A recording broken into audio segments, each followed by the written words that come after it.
Now we're going to run over to the last team in the NFC North. Last, maybe least, but anyway, the Detroit Lions. Um, you know, it seems like the cycle continues. Flushed out their coaching staff. Bye-bye Matt Patricia. In comes Dan the Man Campbell. They're going to bite your kneecaps, so we'll see how this works out. Also, but I think in bigger news, as we all know, now I'll start with the losses. Trade away Matthew Stafford. Let Marvin Jones and Kenny Galladay walk. When we mentioned Everson Griffin went back to Minnesota, he was in Detroit for a brief period last year. I guess to end the year. Lost defensive tackle Danny Shelton, linebacker Jared Davis, Desmond Trufant, cornerback, and Justin Coleman, cornerback. Now they did make a few interesting additions.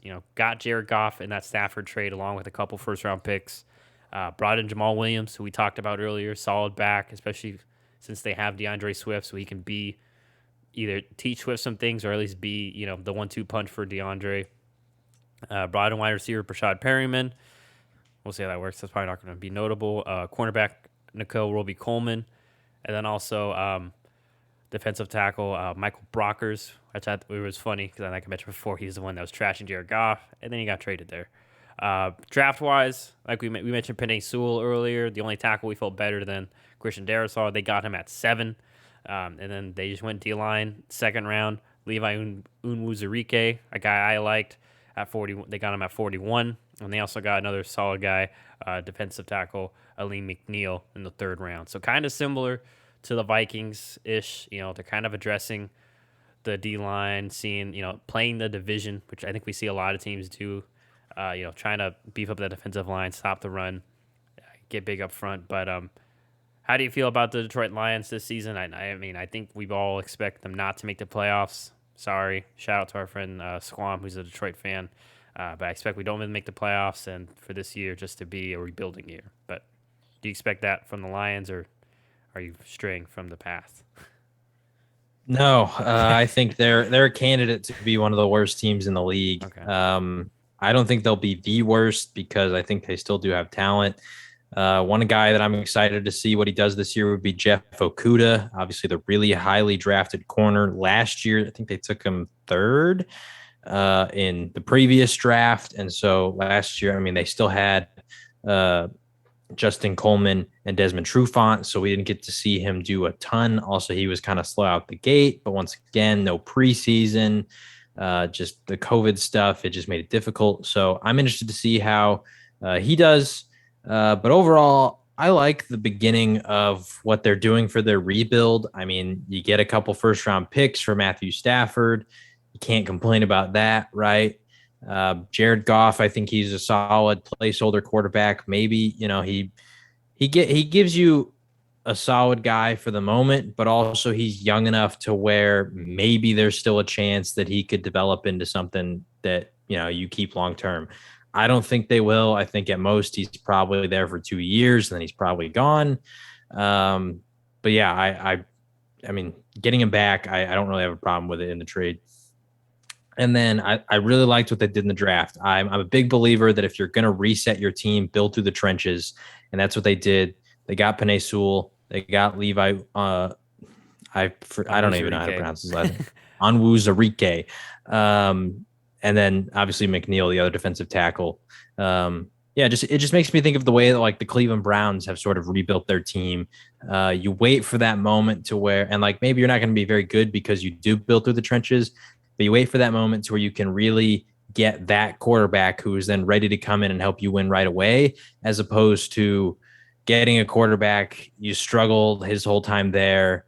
And then because of the talent that was around him, maybe you're not fully sold on him, or maybe he wants out like Deshaun Watson did because of the way that they got rid of their talent.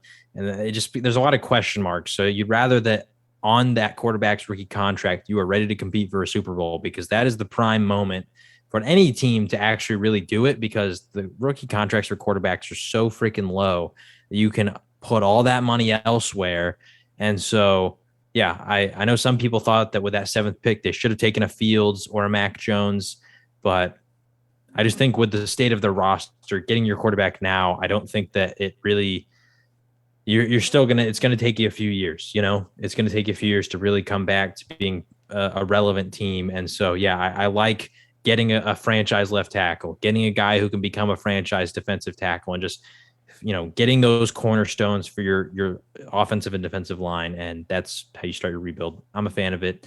So yeah, overall, I mean, it's weird to say that I was a fan of their offseason because they got way worse. Yeah. And I wasn't necessarily a big fan of like the hiring of Dan Campbell. I think his interviews are really entertaining. But he's just kind of one of those coaches that's been thrown around in the hiring cycle for a while as being a potential head coach.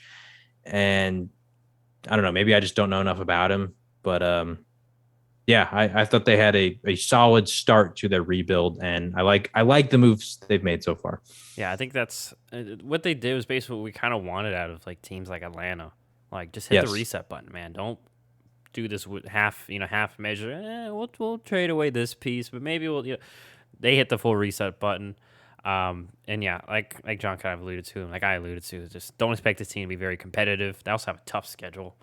Let me pull it back up here. I mean, week 1, 49ers. Week 2, Packers. Week 3, Ravens. And then the Bears at Chicago. And the Lions. Obviously, yeah, they're the Lions. And then the Vikings the week after. And then their first break is like the Bengals. That's week 1, 2, 3, 4, 6. And then, and by the way, you play the Rams the week after. So, like, could very easily be like 1-6, 1-7 coming out the gates. I mean, no receivers either. Like we just mentioned, they lost most of their receivers. I know they drafted one in the 4th round, Amon-Ra St. Brown, who, they're excited about, but if we're being honest, they have no one else. So, I mean, I'm not saying he can't be bad. I'm just saying we'll see. Like, I want to see in the regular season. But yeah, like John mentioned, I like that. I mean, I don't like the fact that they're the way they rebuild as a Packer fan, because I feel like I'm very worried that they may just upset us one game. Who knows? Knowing the Packers. But regardless, yeah, just building it very smart. Let's just get the guys in the trenches, get our premier tackle, and then ride Jared Goff's bad contract out. Hey, we got 2 first-round picks for it. That's fine. We'll ride the contract out. I think they have an out after next year, so they can cut him loose, open up a lot more cap space. If they find the quarterback they love, maybe next draft or the draft after, no money tied to a lot of guys, so we can bring in some free agents or trade for some veterans that have maybe bigger contracts and push their chips in the table, especially if guys like Aaron Rodgers leave after next season, because then division's wide open. So yeah, I'm not going to do much longer on the Lions because sorry, Lions fans, we don't expect much from them. But I do expect this team to be at least a tough team. I expect them to be in a few close games. Maybe at least the way that Dan Campbell is, trying to change that culture to, tough guy, bite your kneecap culture. So, so that's the Detroit Lions. That's the NFC North. So now